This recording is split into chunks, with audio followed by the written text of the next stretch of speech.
કેમ છો વિદ્યાર્થી મિત્રો? મજામાં? આજે આપણે ગુજરાત બોર્ડના લેક્ચર માટે ભેગા થયા છીએ અને ગુજરાત બોર્ડમાં જોવા જઈએ તો આપણું ચેપ્ટર નંબર 2 વિદ્યુત સ્થિતિમાન અને કેપેસિટન્સ ચાલતું હતું અને એ ચેપ્ટરની અંદર આજનો લેક્ચર એની થિયરીનો છેલ્લો લેક્ચર છે. આમ જોવા જાવ ને તો ચેપ્ટર પૂરું થઈ જશે, સ્વાધ્યાય પણ થોડાક સમ થાય તો આપણે ગણવાની ટ્રાય કરીએ. ઇન શોર્ટ ચેપ્ટર નંબર 2 તમારું એન્ડિંગ ઉપર છે. ચેપ્ટર નંબર 1, 2, 3, 4 કમ્પ્લીટ થઈ ગયા એમ કહી શકો. સેકન્ડ ચેપ્ટર આપણે કમ્પ્લીટ થવા ઉપર છે. 6 ચેપ્ટર ચાલે છે. તમે ઘણું બધું પૂરું કરી લીધું છે. આઈ હોપ કે તમે બધા સાથે હશો, સાથે રહેવાની ટ્રાય કરતા હશો. આ સમયની અંદર તમારે થોડીક મહેનત, થોડુંક કોન્સન્ટ્રેશન ઘરે રહીને વધારે કરવું પડશે, જેથી કરીને તમે લોકો છો ને આ વર્ષને તમે બહુ સારી રીતે પૂરું કરીને તમારા આગળનું જે નેક્સ્ટ યર છે કે તમે શેમાં એડમિશન લેશો એ તમારી આજની વર્તમાન પરિસ્થિતિ ઉપર આધાર રાખશે. તમે એકચ્યુઅલી ઘરે રહીને શું કરો છો, સમયનો કેટલોક ઉપયોગ કરો છો, એ મહત્ત્વનું છે. સમય છે, સાથે સાથે મેનેજમેન્ટ છે, પ્રોપર સબ્જેક્ટ ડિસ્ટ્રીબ્યુશન છે, હરેક લેક્ચરને ટાઈમ ટુ ટાઈમ જોવા, એને પૂરતો ન્યાય આપવો, એને સમજવા, એને યાદ રાખવું, આ બધી વસ્તુની રિસ્પોન્સિબિલિટી હવે તમે મેચ્યોર છો, તમારી છે. તમારા મધર ફાધર પણ તમારું એટલું જ ધ્યાન રાખે છે, બટ મેઇન તો તમે જ છો. અમે બધા તમને હેલ્પફુલ થઈએ છીએ કે તમારું ભવિષ્યનું વર્ષ સારું બને. સો પ્લીઝ રિક્વેસ્ટ કે તમે લોકો મહેરબાની કરીને કોઈ પણ વસ્તુને લાઇટલી ના લ્યો. થોડીક મહેનત છે, પ્રોપર ડાયરેક્શનમાં કરો જ છો તમે બધા લોકો, બટ હજુ પણ આપણે દોડવાનું છે. દોડવું તો જોશે જ. આ રેસ છે, જો તમે ભાગશો નહીં તો પાછળ રહી જશો, કન્ફર્મ છે. You have to run until two achieve your goal. જ્યાં સુધી તમારો ગોલ તમે ફિનિશ લાઇન ઉપર નથી પહોંચતા ત્યાં સુધી તમારે દોડવું જ જોશે. જો તમે સેજ પણ ઊભા રહી જશો તો ઓબ્વિયસ છે પાછળવાળું આગળ થઈ જવાનું છે. તમારે તમારું સ્થાન જાળવી રાખવા અથવા તો બીજાથી આગળ જવા માટે છે ને દોડવું જ જોશે. સો ભાગો, લેટ્સ ભાગો. Done, confirm. તો આજે આપણે ઉર્જા નામની થિયરી લઈને આવ્યા છીએ કે તમારો ક્વેશ્ચન નંબર 8 એવો છે કે કેપેસિટરમાં ઉર્જા કેવી રીતે સંગ્રહ પામે છે અને કેપેસિટરમાં સંગ્રહ પામતી ઉર્જાનું સૂત્ર મેળવો. આ થિયરીના એન્ડિંગ ઉપર તમને 3 મોસ્ટ આઈએમપી ઉર્જાના સૂત્ર મળશે. એક જ સૂત્ર સાબિત કરવાનું છે, પણ એની સાથે સાથે જુદી જુદી કિંમત મૂકવાથી બીજા 2 ઇક્વેશન એટલે ટોટલ થઈને 3 ઇક્વેશન સાબિત થાય છે. તો કેપેસિટરની ઉર્જા કઈ રીતના સંગ્રહ થાય? તો મને એટલી ખબર છે, શરૂઆતના કેપેસિટરની 2 પ્લેટ એમનામ છે, કોઈ વિદ્યુતભાર છે જ નહીં અહીંયા. તો અહીંયા હું જેવું કેપેસિટરને બેટરી સાથે જોડીશ એટલે આની ઉપર કંઈક વિદ્યુતભાર પ્રસ્થાપિત થશે, એક ઉપર ક્યુ, એક ઉપર -Q. કેપેસિટરની ઉર્જા એટલે શું? કોઈ એકમ ધન વિદ્યુતભારને કોઈ એક પ્લેટ ઉપરથી અથવા તો સુવાહક 2 પરથી સુવાહક 1 પર લઈ જવા માટે કરવું પડતું કાર્ય, એ જ કાર્ય છે ઉર્જા સ્વરૂપે સંગ્રહ થાય. પહેલાં મેં કંઈક છે ને મારી પાસે કેપેસિટર છે, Q અને -Q વિદ્યુતભાર ધરાવતા 2 સુવાહકોનું તંત્ર છે અને આ રચનાની અંદર સંગ્રહ પામતી ઉર્જા જોઈ છે. પ્રારંભમાં જોવા જાવ ને તો બંને પ્લેટો વિદ્યુતભાર વિહીન છે, કાંઈ નથી, એમનેમ છે. પછી સુવાહક 2 પરથી સુવાહક 1 પર ટુકડે લઈ જવાની પ્રક્રિયા વિચારો. અહીંથી વિદ્યુતભાર સુવાહક 2 પરથી, આ 2 નંબર છે, આ 1 નંબર છે, અહીંથી વિદ્યુતભાર અહીંયા લઈ જવાની પ્રક્રિયા વિચારો. ડન. આમ કરતાં ધીમે ધીમે સુવાહક 1 પર Q વિદ્યુતભાર જમા થાય છે અને વિદ્યુતભાર સંરક્ષણના નિયમ અનુસાર જો આ પ્લેટ ઉપર Q વિદ્યુતભાર જમા થાય તો આ પ્લેટ ઉપર -Q વિદ્યુતભાર જ જમા થાય. હું વિદ્યુતભાર અહીંથી લઈ જાઉં છું. અહીંયા પહેલાં વિદ્યુતભાર તો બેટરી જોઈડી એટલે સુવાહક 2 પરથી સુવાહક 1 પર વિદ્યુતભાર ગયો. સુવાહક 1 પર જેવો Q વિદ્યુતભાર જમા થયો એટલે વિદ્યુતભાર સંરક્ષણના નિયમ પરથી આ Q વિદ્યુતભારના કારણે અહીંયા -Q વિદ્યુતભાર જમા થયો. જે અહીંયા લખેલું છે, અંતે વિદ્યુતભાર સંરક્ષણના નિયમ પરથી સુવાહક 2 પર -q વિદ્યુતભાર છે. હવે મારે છે ને કોઈ એકમ ધન વિદ્યુતભારને છે ને સુવાહક 2 પરથી સુવાહક 1 પર લઈ જવું છે. અહીંયા ધન વિદ્યુત ધન છે, અહીંયા ઋણ છે, એટલે વિદ્યુત ક્ષેત્રની દિશામાં હશે. વિદ્યુત ક્ષેત્રની દિશા હંમેશા પ્લસથી માઇનસ તરફની હોય. હવે મારે સુવાહક 2 પરથી સુવાહક 1 પર કોઈ એક વિદ્યુતભારને અહીંયા લઈ જવો છે, તો મારે વિદ્યુત ક્ષેત્રની વિરુદ્ધમાં કાર્ય કરવું પડે. એટલે મારે કંઈક બાહ્ય કાર્ય કરવું પડે, હે ને? કારણ કે વિદ્યુત ક્ષેત્રની વિરુદ્ધમાં આપમેળે વિદ્યુતભાર ગતિ ના થાય. એના માટે તમારે કાર્ય કરશો તો વિદ્યુતભાર ગતિ કરશે, એ સિવાય વિદ્યુતભાર ગતિ નહીં કરે. તો ઓબ્વિયસ છે તમારે અહીંયા વિદ્યુતભારને ગતિ કરવા માટે બાહ્ય કાર્ય કરવું પડે. તો મારે એકમ ધન વિદ્યુતભારને સુવાહક 2 પરથી સુવાહક 1 પર લઈ જવા માટે બહારથી કાર્ય કરવું પડે. અને સુવાહક 1 કે સુવાહક 2 કરતાં ઊંચા વિદ્યુત સ્થિતિમાને છે, ઓબ્વિયસ છે. કારણ કે વિદ્યુતભાર આપમેળે ઊંચા વિદ્યુત સ્થિતિમાનથી નીચા વિદ્યુત સ્થિતિમાન તરફ ગતિ કરે, પરંતુ નીચા વિદ્યુત સ્થિતિમાનથી ઊંચા વિદ્યુત સ્થિતિમાન તરફ ગતિ ના કરે. જો કરાવી હોય તો તમારે કાર્ય કરવું પડે. કન્ફર્મ? ડાઉટ આમાં કોઈને નથી ને ડાઉટ? તો ઓબ્વિયસ છે કે અહીંયા જ્યારે વિદ્યુતભાર 2 પ્લેટ ઉપરથી 1 પ્લેટ ઉપર જતો હતો એ દરમિયાન ધારી લ્યો કોઈ એક સિચ્યુએશન કે અહીંયા કંઈક ક્યુ ડેશ વિદ્યુતભાર છે ને વિદ્યુતભાર સંરક્ષણના નિયમ પ્રમાણે અહીંયા -q ડેશ વિદ્યુત, કોઈ એક વચ્ચેની સિચ્યુએશન અહીંયા ધારી લ્યો કે અહીંયા છે ને ક્યુ વિદ્યુતભાર જમા થાય એ પહેલાંની સિચ્યુએશન કાંઈક અહીંયા ક્યુ ડેશ વિદ્યુતભાર છે, તો એની સામે વિદ્યુતભાર સંરક્ષણના નિયમ પર છે અહીંયા -q ડેશ જેટલો વિદ્યુતભાર હશે. Yes sir. કેપેસિટરનું કેપેસિટન્સ C છે, તો આ સમયે કેપેસિટરનું વિદ્યુત સ્થિતિમાન કેટલું, અથવા તો કેપેસિટરની 2 પ્લેટ વચ્ચેનું વિદ્યુત સ્થિતિમાન કેટલું? તો તમે આમ કહી શકો V = Q/C સર. પણ તમે વચ્ચેની સિચ્યુએશન ધારી છે એટલે વિદ્યુત સ્થિતિમાન V' = Q'/C લખી શકો. તો અહીંયા મેં લખ્યું છે.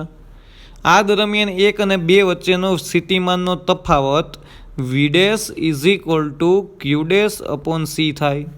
C = Q/V પરથી. હવે તમે છે ને સૂક્ષ્મતા તરફ જાઓ. હવે ધારો કે અહીંયા આ 2 પ્લેટ છે, આ સિચ્યુએશન છે, આ Q' છે, અહીંયા -Q' છે. Q વિદ્યુતભાર જમા થઈને એ પહેલાંની સિચ્યુએશન છે.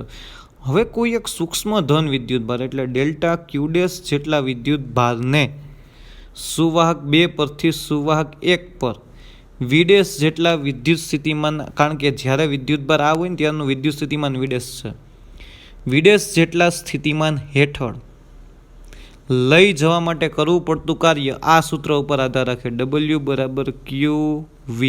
યાદ આવ્યું? ચેપ્ટરની શરૂઆતમાં V જેટલા વિદ્યુત સ્થિતિમાનમાં Q જેટલા વિદ્યુતભારને કરવું પડતું કાર્ય W = Q∆V અથવા તો QV જેટલું હોય. કન્ફર્મ? તો અહીંયા વિદ્યુતભાર કેટલો છે? તો કે ΔQ' જેટલો. અને V કેટલો છે? તો કે V' જેટલું. તો ઓબ્વિયસ છે વિદ્યુતભાર સૂક્ષ્મ છે તો કાર્ય પણ સૂક્ષ્મ હશે. સો અહીંયા તમારી પાસે કાર્યનું ઇક્વેશન કંઈક આવું થાય, ΔW = V' × ΔQ'. કાર્યનું ઇક્વેશન થયું. સૂક્ષ્મ જેટલા વિદ્યુતભારને V' જેટલા વિદ્યુત સ્થિતિમાન હેઠળ કરવું પડતું કાર્ય સૂક્ષ્મ જ હોય.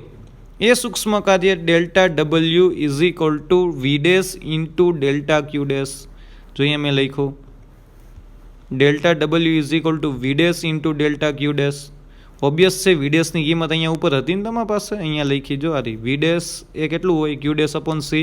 તો V' ની જગ્યાએ શું મૂકી દીધું? Q'/C × ΔQ'. ઓબ્વિયસ છે બંને બાજુ વિકલન છે, વિકલન કાઢવું હોય તો બંને બાજુ સંકલન કરવું પડે. તો પહેલા પ્લેટ ઉપર મારા સંકલનની લિમિટ મૂકવી છે. પહેલા પ્લેટ ઉપર કોઈ વિદ્યુતભાર હતો નહીં, તો કે 0. પછી છેલ્લે અંતે કેટલો જમા કરવો છે? તો કે Q જેટલો. એટલે મેં વિદ્યુતભારની લિમિટ મૂકી 0 to Q.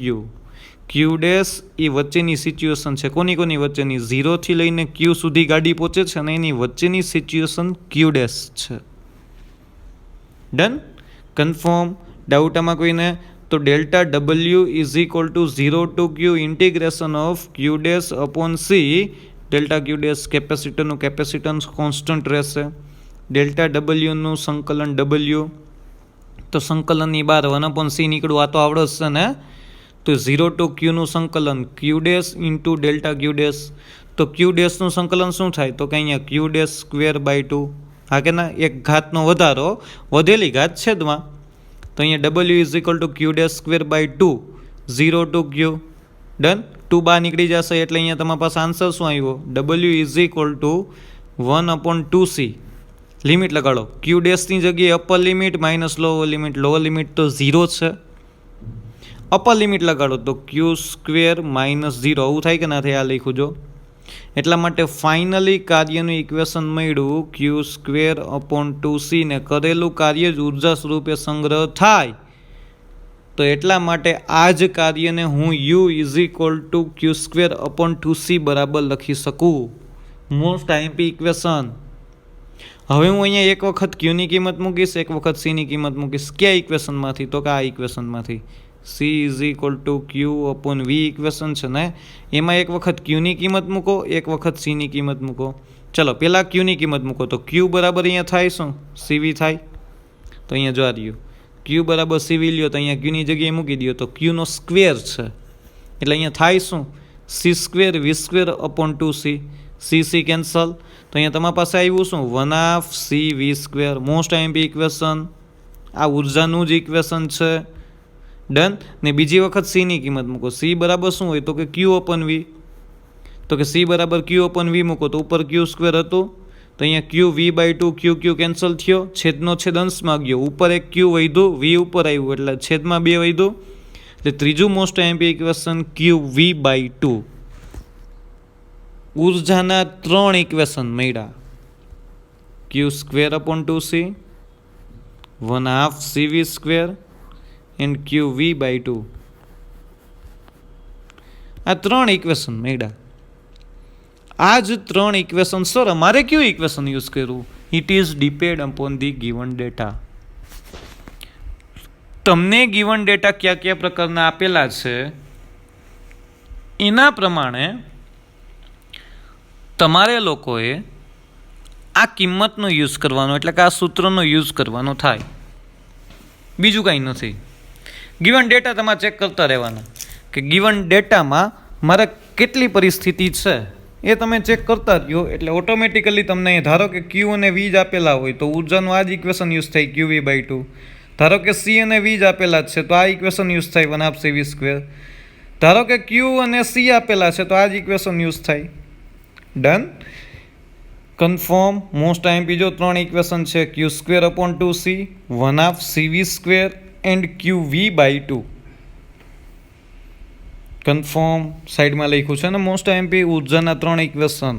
આ ગમે ત્યારે કામમાં આવશે. સિલેબસની અંદર ક્યાંય પણ આ ચેપ્ટર પૂરતું જ કેપેસિટર આવે એવું જરૂરી નથી. કેપેસિટર ગમે ત્યાં આવી શકે છે. અને જો એની ઉર્જાની વાત થાય તો તમારે આ ઇક્વેશનનો યુઝ કરવાનો રહેશે. સહેલું છે ને? કાંઈ નથી. મારી પાસે સૌથી પહેલાં 2 પ્લેટ હતી. 2 પ્લેટમાં કોઈ વિદ્યુતભાર નહોતો. મારે કંઈક 2 ઉપરથી 1 ઉપર વિદ્યુતભાર લઈ જાઓ તો અહીંયા ક્યુ વિદ્યુતભાર જમા થાય એટલે અહીંયા માઇનસ ક્યુ વિદ્યુતભાર જમા થાય. પણ આની મેં કંઈક વચ્ચેની સિચ્યુએશન લીધી ક્યુ ડેશ અને minus Q dash.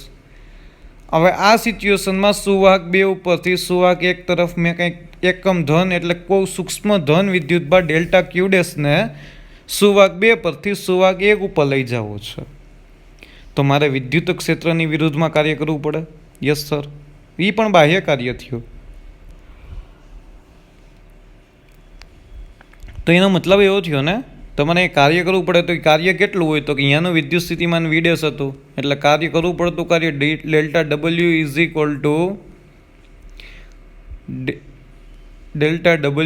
Equal to V dash into delta Q dash. V ડેશની કિંમત તમને ખબર હતી? Yes sir. V dash is equal to તમારા પાસે ક્યુ ડેશ અપોન સી થાય. તે બધી કિંમત મૂકી, સંકલન કર્યું, સંકલનની લિમિટ લીધી. સર પહેલાં પ્લેટ ઉપર કોઈ વિદ્યુતભાર નહોતો એટલે 0.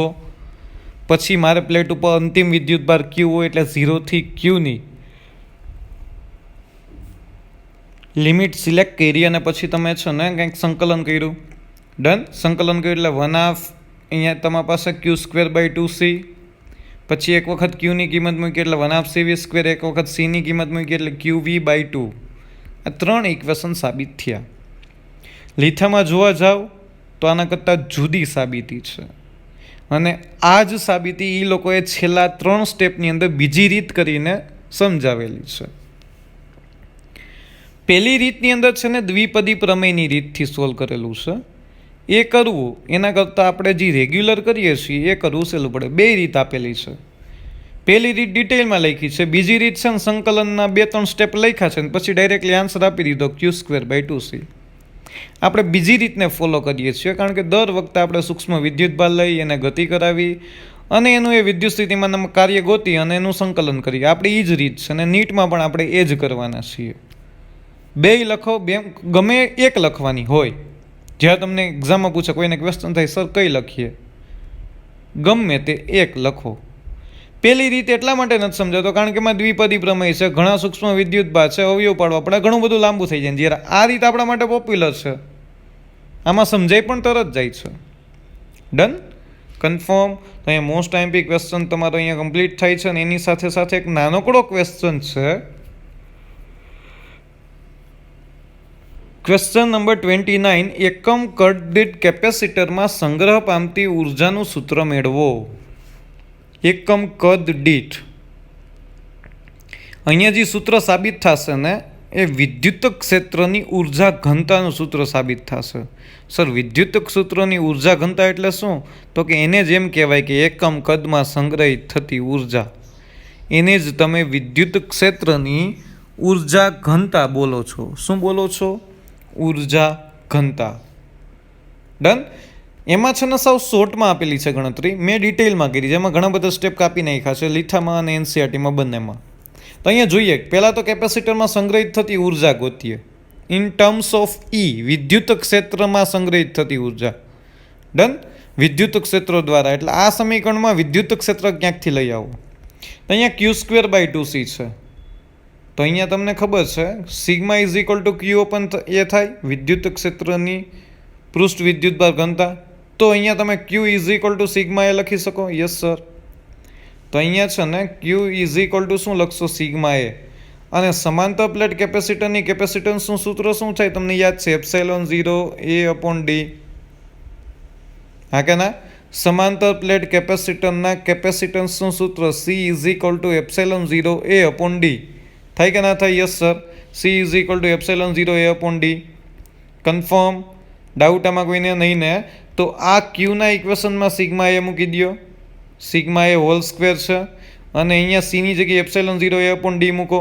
તો થયું શું? અહીંયા સિગ્મા સ્ક્વેર એ સ્ક્વેર અપોન 2 ઇન્ટુ ε0 A/d. એક કેન્સલ થયો. Yes sir. તો અહીંયા વધ્યું શું? છેદનો છેદ અંશમાં ગયો, એટલે અહીંયા એક કેન્સલ થઈ ગયો, છેદનો છેદ અંશમાં એટલે ડી આવ્યો. એટલે અહીંયા આમ લખી શકું sigma square upon 2 ε0 into AD. કોઈના બીજું રાઉન્ડ કર્યું એમાં ખબર પડી? ક્ષેત્રફળ ગુણ્યા લંબાઈ એટલે કદ થાય. તો અહીંયા કદ આવી ગયું, ક્ષેત્રફળ ગુણ્યા લંબાઈ એટલે કદ થયું. અહીંયા સિગ્મા સ્ક્વેર અપોન 2 ε0 આવ્યું. ચાલો આ સમીકરણને ε0 વડે ગુણો, ε0 વડે ભાગો. ચાલો કરીએ છીએ. ε0 વડે ગુણ્યો, ε0 વડે ભાગ્યું. તો છેદમાં શું થયું સર? એક એપ્સાઇલોન તો હતો, બીજો એપ્સાઇલોન આવ્યો, તો ε0 સ્ક્વેર થઈ ગયો. હવે જો આખા સમીકરણને જુદું પાડીને લખ્યું, 1/2 પહેલાં સિગ્મા સ્ક્વેર અપોન ε0 સ્ક્વેર, આ ε0 એમનમ ઇન્ટુ AD એમનમ. ડન. હવે તમને ખબર છે E is equal to sigma upon epsilon થાય. હા કે ના? યાદ છે? કોઈ એક પ્લેટના કારણે ઉદ્ભવતા વિદ્યુત ક્ષેત્રનું સૂત્ર E is equal to sigma upon epsilon. કેપેસિટરની 2 પ્લેટ વચ્ચે ઉદ્ભવતું વિદ્યુત ક્ષેત્ર હતું, જ્યારે આપણે C is equal to ε0 A/d સાબિત કરતા હતા ને, એમાં તમારી પાસે E ઇઝ ઇક્વલ ટુ કેપેસિટરની 2 પ્લેટ વચ્ચે ઉદ્ભવતું વિદ્યુત ક્ષેત્ર આ હતું. પણ અહીંયા તમારી પાસે સર સિગ્મા સ્ક્વેર ε0 સ્ક્વેર છે, તો આની જગ્યાએ હું E સ્ક્વેર લખી શકું? તો અહીંયા એમ જ લખ્યું છે, જોવો જી, સિગ્મા અપોન એપ્સિલોન બરાબર E થાય. યસ. તો અહીંયા E સ્ક્વેર લખાય કારણ કે એને હોલ સ્ક્વેર છે, એટલે તમારી પાસે સૂત્ર શું આવ્યું? 1/2 ε0 E square into AD. 1/2 ε0 E square into AD. Done. આ તમને શેનું ઇક્વેશન મળ્યું? તો કે કેપેસિટરના કુલ કદમાં સંગ્રહ થતી ઉર્જા. ઇન ટર્મ્સ ઓફ ઈ, વિદ્યુત ક્ષેત્રની ટર્મિનોલોજીમાં કેપેસિટરના કુલ કદમાં સંગ્રહ થતી ઉર્જા. કોઈ તમને એમ પૂછે કે એકમ કદમાં સંગ્રહ થતી ઉર્જા જોઈ છે, તો તમારે શું કરવાનું? કુલ કદ વડે ભાગી નાખવાનું, એટલે તમને એકમ કદમાં સંગ્રહિત થતી ઉર્જા મળે. ડન. કોઈ તમારી પાસે કદ 10 મીટર ક્યુબ હોય, તમને કેમ કહે છે કે 1 મીટર ક્યુબમાં જોઈ છે, તો 10 વડે ભાગી નાખો તો 1 મીટર ક્યુબનું મળે. તો અહીંયા તમારી પાસે આ જે ઇક્વેશન છે ને, એ કેપેસિટરના કુલ કદમાં સંગ્રહ થતી ઉર્જા વિદ્યુત ક્ષેત્રની ટર્મિનોલોજીમાં. તો મારે તો જોઈ છે એકમ કદ દીઠ સંગ્રહ થતી ઉર્જા. તો એના માટે શોધવા માટે કુલ કદ વડે ભાગવું પડે. કદ બરાબર તો એ ઇન્ટુ દીઠ થઈને ક્ષેત્રફળ ગુણ્યા લંબાઈ. તો બસ એના વડે ભાગ્યું એટલે એડી કેન્સલ થઈ ગયા. એટલે તમારી પાસે શું આવ્યું? 1/2 ε0 E². મોસ્ટ આઈએમપી સૂત્ર વિદ્યુત ક્ષેત્રની ઉર્જા ઘનતા. આવું જ એક ઇક્વેશન આવશે ચુંબકીય ક્ષેત્રની ઉર્જા ઘનતા. કેવું ઇક્વેશન આવશે? ચુંબકીય ક્ષેત્રની ઉર્જા ઘનતાનું પણ આવું જ કંઈક ઇક્વેશન આવશે. બે ઇક્વેશનનો ઉપયોગ છે ને વિદ્યુત ચુંબકીય તરંગોમાં થશે. કારણ કે અહીંયા વિદ્યુત ક્ષેત્રની પણ લાક્ષણિકતા હોય અને ચુંબકીય ક્ષેત્રની પણ લાક્ષણિકતા હોય. કન્ફર્મ? ડાઉટ આમાં કોઈને? ડાઉટ નથી ને? આ પરિસ્થિતિ યાદ રહેવી જોઈએ કે 1/2 ε0 E². બહુ રેર કેસમાં આ ક્વેશ્ચન પૂછાય છે, છતાં આપણે Q²/2c થી કેમ સાબિત થઈને મેં એક સ્ટેપ બતાવ્યા. ટેક્સ્ટબુકમાં લીધામાં ડાયરેક્ટ લખેલું છે. મેં એક સ્ટેપ બતાવીને કીધું કે અહીંયા ગુણવાઓ, અહીંયા ભાગો. અહીંયા કંઈ એવું લખ્યું જ નથી ε0 વડે ગુણો ભાગો અને સિગ્મા પણ ε0 બરાબર ઈ. શોર્ટમાં કહી દીધું છે ઇન ધી સ્ટેટમેન્ટ, પછી પૂરું કરી દીધું છે. તો એક વખત તમને ખબર પડવી જોઈએ કે આ રીતે સાબિત થાય, પછી તમે લીઠાનું અથવા તો ટેક્સ્ટબુકનું લખો તો કોઈ ખોટું ના પાડે. પણ પહેલી વખત સમજતા હોય ત્યારે આપને ખબર હોવી જોઈએ કે આ વસ્તુ આમ સાબિત થઈ. કન્ફર્મ? બાસિંદાઓ? રાવડી? ડન? ચાલો, ઓકે, ગુડ. એક ઇક્વેશન યાદ રાખવાનું. ટોટલ થઈને 4 ઇક્વેશન યાદ રાખવાના. પાછા લખી દઉં છું. 4 ઇક્વેશન લખી દઉં. તો કે પહેલું Q²/2c ઉર્જાના 3 equation is equal two 1/2 CV² is equal two QV/2. કેપેસિટરની બે પ્લેટ વચ્ચે સંગ્રહ થતી ઉર્જાના ઇક્વેશન. અને ચોથું ઇક્વેશન એકમ કદ દીઠ સંગ્રહ થતી ઉર્જા. ચોથું ઇક્વેશન એકમ કદ દીઠ સંગ્રહ થતી ઉર્જા શું થાય સર? 1/2 ε0 E². કુલ કદમાં જોતી હોય તો ગુણ્યા એડી કરી દો. એકમ કદમાં જોઈતી હોય છે ભાગ્યા એડી કરો. એડી કેન્સલ થશે. આન્સર શું આવ્યો? 1/2 ε0 E². ε0 ને શૂન્ય અવકાશની પરમિટિવિટી કહેવાય. 8.85 × 10⁻12. E એટલે વિદ્યુત ક્ષેત્ર ઇન ટર્મ્સ ઓફ ન્યૂટન પર કુલમ ઓર વોલ્ટ પર મીટર. કન્ફર્મ? ડાઉટ આમાં કોઈને? નથી ને ડાઉટ? આ સાથે આપણે ચેપ્ટર નંબર 2ની બધી જ થિયરી પૂરી કરીએ છીએ. આપણી પાસે એક લાસ્ટ એક્ઝામ્પલ એટલે કે ઉદાહરણ બાકી છે, પછી આપણું સ્વાધ્યાય ચાલુ થશે. ઉદાહરણ બાકી છે તો ઉદાહરણ સોલ્વ કરીને પછી આપણે સ્વાધ્યાય ચાલુ કરવાનું છે. ડન? ઇનશોર્ટ તમે જોવા જાઓ તો ચેપ્ટર છે ને થિયરીની દ્રષ્ટિએ અને સમજવાની દ્રષ્ટિએ પૂરું થઈ ગયું. સ્વાધ્યાય એટલે શું? તમે જે ભણેલા છો એની ઉપરથી દાખલા હોય. હવે કંઈ તમારે નવું નથી ભણવાનું. જે ભણેલા છો એ જ વસ્તુ હવે રિપીટેશન મોડમાં આવશે, પણ કંઈક જુદી પ્રકારે ગિવન ડેટા ચેન્જીસ હશે. એને તમે સ્વાધ્યાય કહો છો, એક્સરસાઇઝ કહો છો, એડિશનલ એક્સરસાઇઝ કહો છો, વધારાનો સ્વાધ્યાય કહો છો. ડન? કન્ફર્મ? મારી સાથે જ રહેવાની ટ્રાય કરજો. ચાલો, આપણે અહીંયા લાસ્ટ ઉદાહરણ છે, ઉદાહરણ નંબર 10. અહીંયા કંઈક પરિસ્થિતિ એવી છે 900 પાઇકોફેરાડે. એટલે અહીંયા બે પરિસ્થિતિ છે, એ અને બી. પહેલાં એ વાંચીએ. 900 પાઇકોફેરાડેને એક કેપેસિટરને 100 વોલ્ટની બેટરી વડે વિદ્યુત ભારિત કરાય છે. 100 વોલ્ટની બેટરી વડે વિદ્યુત ભારિત કર્યું 900 પાઇકોફેરાડેના કેપેસિટર. તો કેટલી સ્થિત વિદ્યુત ઉર્જા કેપેસિટર વડે સંગ્રહ પામશે? તો ચાલો એમનો સોલ્વ થઈ જશે. 1 માર્કનો MCQ છે. શું ગિવન ડેટામાં છે? સર કેપેસિટન્સ છે C, વોલ્ટેજ કેટલા છે V, તો સી અને વી વાળું એ કંઈ ઉર્જાનું ઇક્વેશન છે? 3 ઇક્વેશન છે, Q²/2C, 1/2 CV² એન્ડ QV/2. તો સી અને વી આવતું એવું કયું ઇક્વેશન છે? આ રહ્યું સર જો. તો 1/2 CV² કરશો એટલે ઓટોમેટિકલી સીની કિંમત 900 પાઇકોફેરાડે છે, વી વોલ્ટેજ છે 100 વોલ્ટ, એનો સ્ક્વેર છે. બેની કિંમત મૂકો, કેલ્ક્યુલેટ કરો, જવાબ આવશે. Simple, 1 mark MCQ. જોઈ લઈ તોય તો આ રહ્યું અહીંયા તમારા પાસે. અહીંયા તમારે વિદ્યુતભાર ગણવો હોય તો મળી જાય ને. C=Q/V. તો Q=C1V થાય કે ના થાય? કન્ફર્મ? ડાઉટ આમાં કોઈને નથી ને? એટલે વિદ્યુતભાર ગણી લીધો, જે આગળ કામમાં આવશે. ડન. એટલે Q=9 × 10⁻⁸ કુલમ. ને મેં તમને કીધું ને ઉર્જા ગોતવા માટે કયું ઇક્વેશન? 1/2 C1V². વી તો 100 વોલ્ટ હતો, C1 છે એ 900 પાઇકોફેરાડે છે. 900 પાઇકોફેરાડે છે અને કન્વર્ટ કરવા છે ફેરાડેમાં, એટલે 900 × 10⁻12. વી કેટલો છે? તો કે 100 નો સ્ક્વેર. એટલે તમારી પાસે કેલ્ક્યુલેશન કરશો એટલે ઉર્જા આવશે 4.5 × 10⁻6 જૂલ. જ્યારે 900 પાઇકોફેરાડેના કેપેસિટરને 100 વોલ્ટ બેટરી વડે વિદ્યુત ભારિત કરો ત્યારે એ કેપેસિટરમાં સંગ્રહ થતી ઉર્જા કંઈક આટલી હોય અને એ કેપેસિટરનો વિદ્યુતભાર કંઈક આટલો હોય, 9 × 10⁻8 કુલમ. તમે અત્યારે ગોતો તો એ ઠીક છે, એમાં કંઈ કીધું નથી, પણ આના પછી છે ને એનો સીધો ઉપયોગ આવશે. પછીનો પ્રશ્ન છે એ તો ના ગોતો તો પણ ચાલે, પણ ઉર્જા ગોતતા આવડે કે ના આવડે? ડન. કન્ફર્મ. હવે બી વાંચીએ. બી શું કીધું છે? હવે કેપેસિટરનું બેટરીથી જોડાણ દૂર કરી આ બેટરી કાઢી નાખો. બીજા 900 પાઇકોફેરાડેના વિદ્યુતભાર વિહીન કેપેસિટર સાથે જોડવામાં આવે છે. બેટરી કાઢી નાખી, અહીંયા બીજું કોઈ એક કેપેસિટર મૂક્યું, એ કેટલો છે? 900 પાઇકોફેરાડેનું, પણ એમાં કોઈ વિદ્યુતભાર નથી, વિદ્યુતભાર વિહીન છે. જ્યારે આની પાસે કંઈક ક્યુ વિદ્યુતભાર છે. બેટરી કાઢી નાખો ને અહીંયા કોઈ કેપેસિટર મૂકો તો બેમાં વિદ્યુતભાર ડિવાઈડ થાય કે ના થાય? કેટલો? તો કે Q/2 Q/2. અહીંયા -Q/2 -Q/2.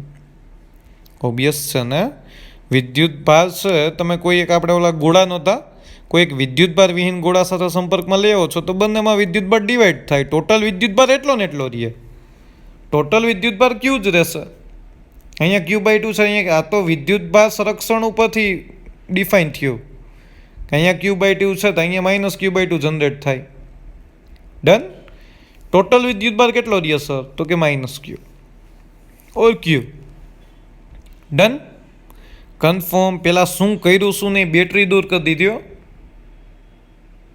પછી એટલા જ કેપેસિટન્સના બીજા કેપેસિટર સાથે જોડ્યું એટલે વિદ્યુતભાર સરખો ડિવાઈડ થયો. કારણ કે બંને કેપેસિટર 900 પાઇકોફેરાડેના જ છે. જો સમજો બંને કેપેસિટર કેટલા છે? 900 પાઇકોફેરાડેના. એટલા માટે બંને ઉપર વિદ્યુતભાર કેવો ડિવાઈડ થયો?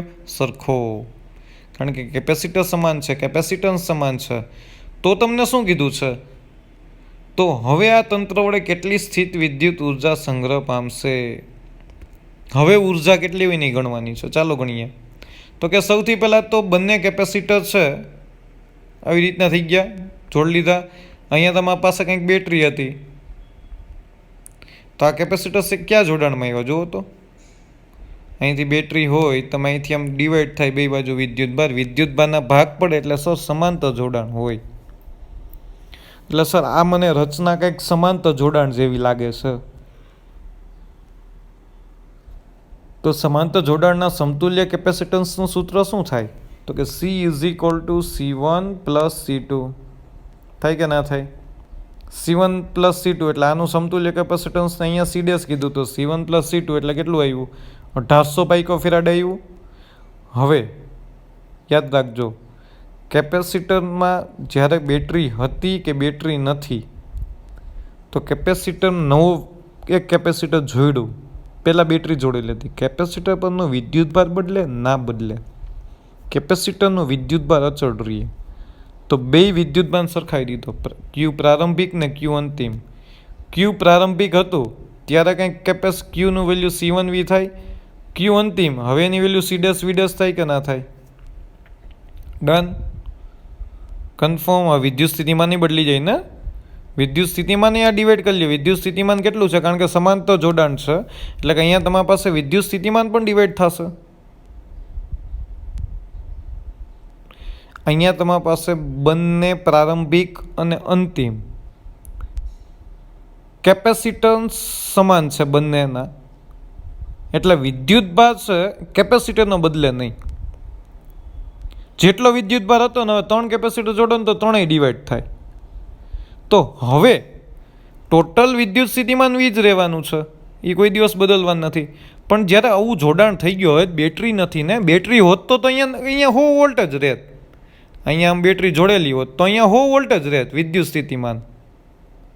કારણ કે સમાંતર જોડાણ બધા ઉપરનું વિદ્યુત સ્થિતિમાન સમાન હોય. પણ તો હવે પ્રશ્ન શું છે? બેટરી તો કાઢી નાખી, તો ઉર્જા ડિવાઈડ થઈને વિદ્યુત સ્થિતિમાન એક ઉર્જા છે.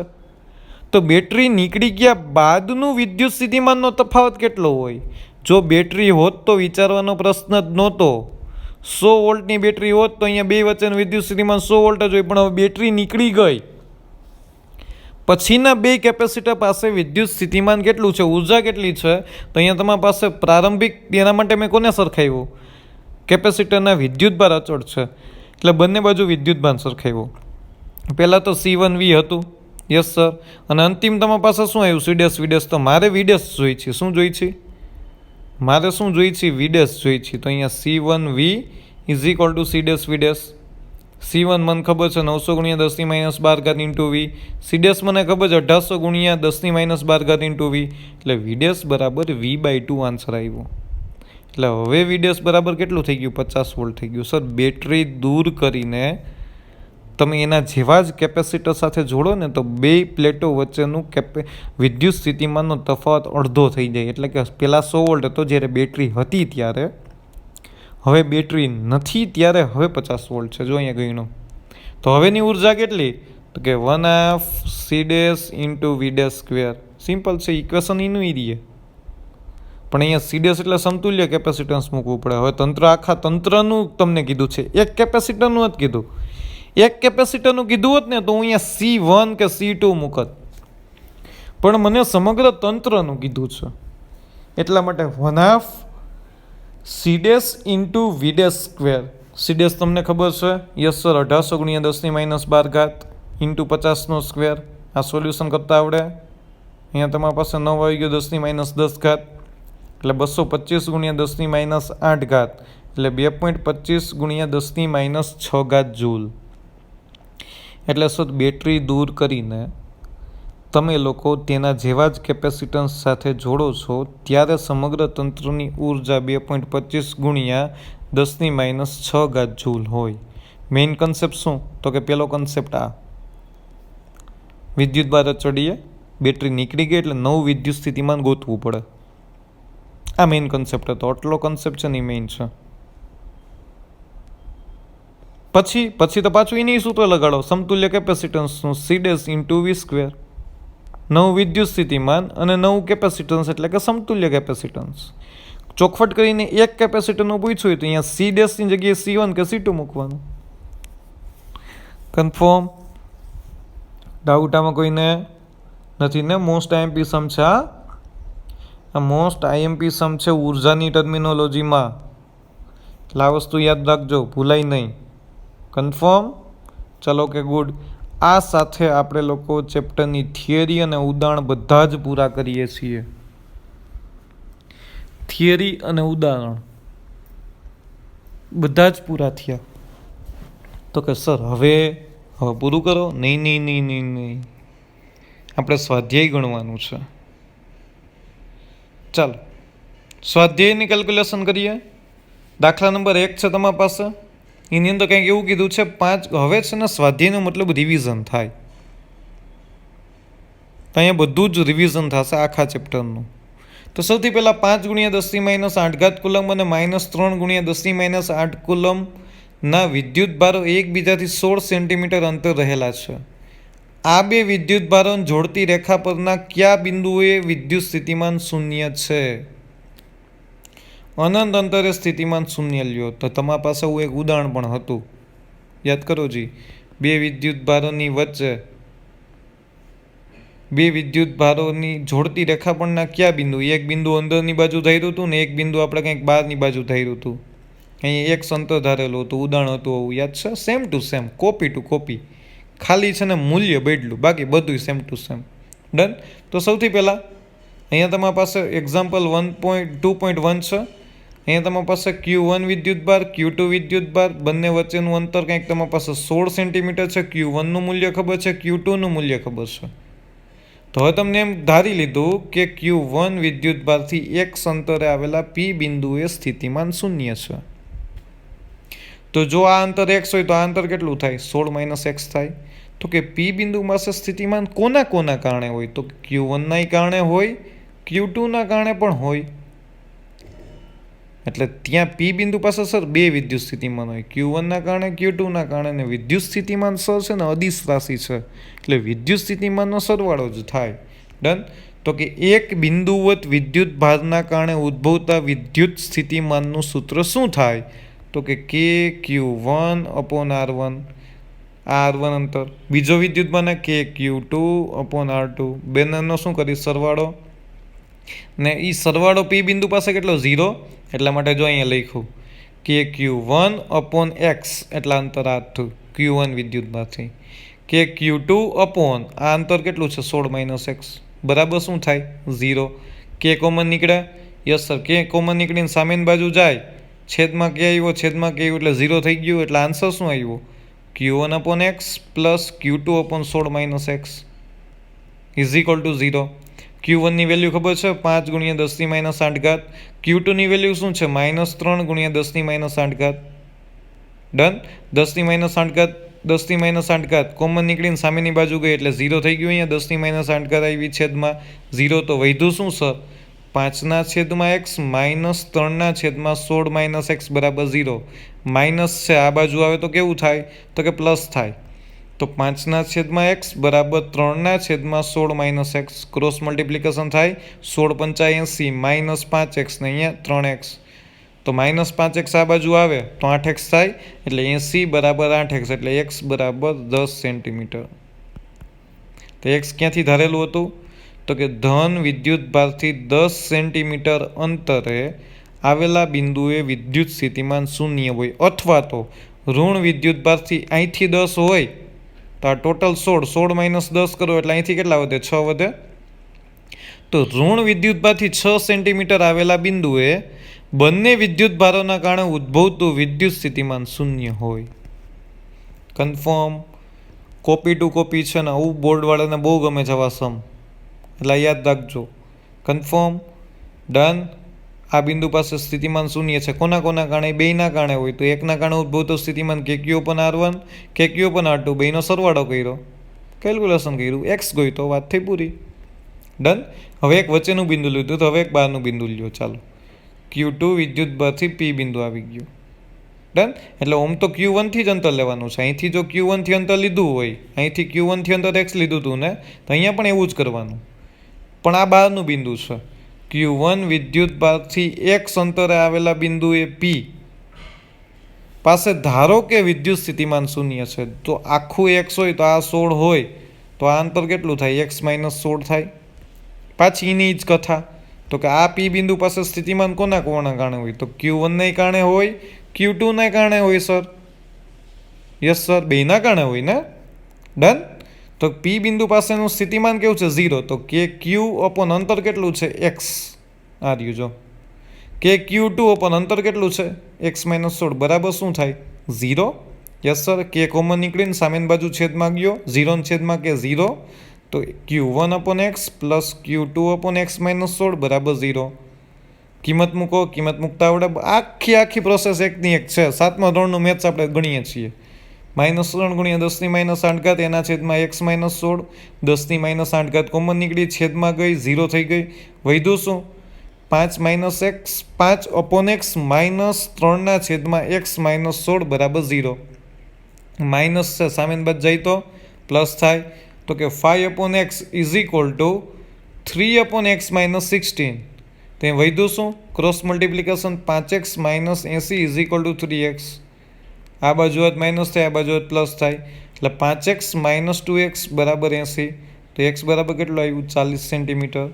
એનો મતલબ સર Q1 વિદ્યુત ભારથી 40 સેન્ટીમીટર અંતરે આવેલા બિંદુએ વિદ્યુત સ્થિતિમાન છે એ શૂન્ય હોય. ડન. જ્યાંથી એક્સ ધારેલો છે ત્યાંથી લખવાનું. કન્ફર્મ. એનસીઆરટીમાં મેજોરિટી છે ને એક્સ સર અમે Q2 વિદ્યુતભારથી એક્સ ધારવું છે, કોઈ ખોટું પાડતું નથી. આવો પ્રશ્ન બહુ ઉદ્ભવે છે. કોક છે ને Q2 વિદ્યુતભારથી એક્સ ધારે છે, ખોટું નથી. પણ સ્ટેટ બોર્ડની અંદર છે ને આપણે ટેક્સ્ટબુકને ફોલો કરીએ છીએ, ટેક્સ્ટબુકના સોલ્યુશનને ફોલો કરીએ છીએ. તો આપણે છે ને Q1 વિદ્યુતભારથી જ એક્સ અંતર ધારવાનું છે. નીટની અંદર MCQના ઓપ્શન હોય એટલે પછીનો પ્રશ્ન છે, એમાં ચોખવટ પણ કરેલી હોય. પણ સ્ટેટ બોર્ડમાં જેમ છે એમ ગણો તો તમારા માર્ક જવાની સંભાવના ઓછામાં ઓછી થાય. ડન. એટલે આ વસ્તુ તમારે યાદ રાખવાની છે. એક વચ્ચેનું બિંદુ KQ/R1 plus KQ/R2 is equal two 0 અને એક બહારનું બિંદુ Q1 વિદ્યુતભારથી દર વખતે એક્સ અંતર ધાર્યું એટલે બીજા વિદ્યુતભારથી એક વખત તમારી પાસે કેટલું આવ્યું તો કે x-16 ને પહેલી વખત તમારી પાસે કેટલું આવ્યું તો કે 16 - x. કન્ફર્મ.